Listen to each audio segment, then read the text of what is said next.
मानो बैठक का विरोध भाजपा क्यों करेगी? क्योंकि भाजपा किसी लोकतांत्रिक तरीके को मानती ही नहीं है।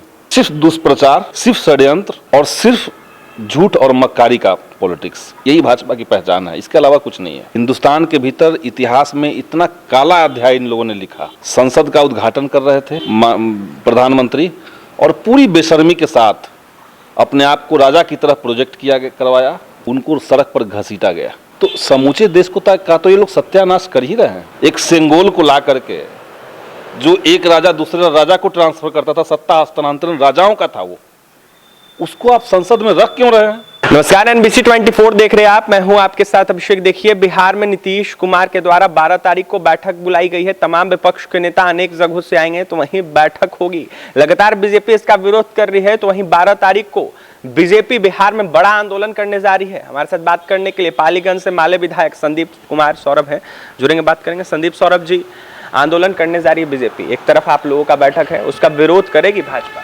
मानो बैठक का विरोध भाजपा क्यों करेगी? कोई तो कारण होगा।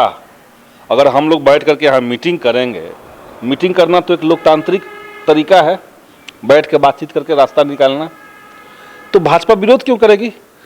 क्योंकि भाजपा किसी लोकतांत्रिक तरीके को मानती ही नहीं है और सिर्फ दुष्प्रचार, सिर्फ षड्यंत्र और सिर्फ झूठ और मक्कारी का पॉलिटिक्स, यही भाजपा की पहचान है। इसके अलावा कुछ नहीं है। अब देखिए, 28 तारीख को, 28 मई के दिन हिंदुस्तान के भीतर इतिहास में इतना काला अध्याय इन लोगों ने लिखा।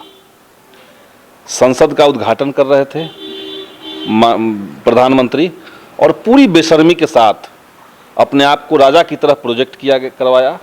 और ठीक उसी समय जिस देश में ओलंपिक पदक जीतने वाली जो महिला पहलवान है, उनको सड़क पर घसीटा गया, उनके साथ मारपीट की गई, बदतमीजी की गई।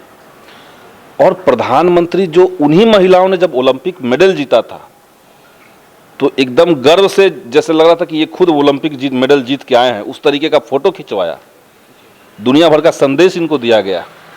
और वही महिलाएं आज आंदोलन कर रही है। 1.5 महीने हो गए, आज तक प्रधानमंत्री उनसे बात तक क्यों नहीं किया, कोई जिक्र तक नहीं किया। और ये भाजपा वाले कहेंगे कि हम पॉलिटिक्स कर रहे हैं, जहाँ पे विरोध करेंगे मीटिंग का, तो समूचे देश को तो ये लोग सत्यानाश कर ही रहे हैं। एक सेंगोल को ला करके, जो एक राजा दूसरे राजा को ट्रांसफर करता था, सत्ता हस्तांतरण राजाओं का था, वो उसको आप संसद में रख क्यों रहे हैं?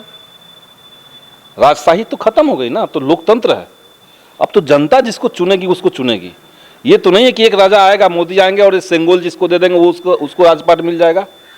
लेकिन नहीं, उसके सिंबल को वहां लगाना है, क्योंकि ये लोग पूरी तरीके से देश में लोकतांत्रिक तरीकों को खत्म करना चाह रहे हैं। 12 तारीख को बैठक होने जिस तरीके से उससे डरे हुए हैं, क्या भाजपा डरे ही हुए हैं? भाजपा तो जब समझ रही है कि भाई, जो कई सारे ऐसे राज्य हैं जहां जो उनके हाथ से निकल चुका है।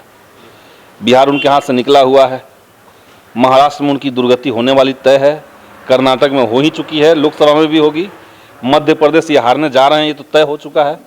तो 2024 में BJP at any cost Hindustan से जा रही है। बैठक को लेकर विपक्ष कैसे तैयारी कर?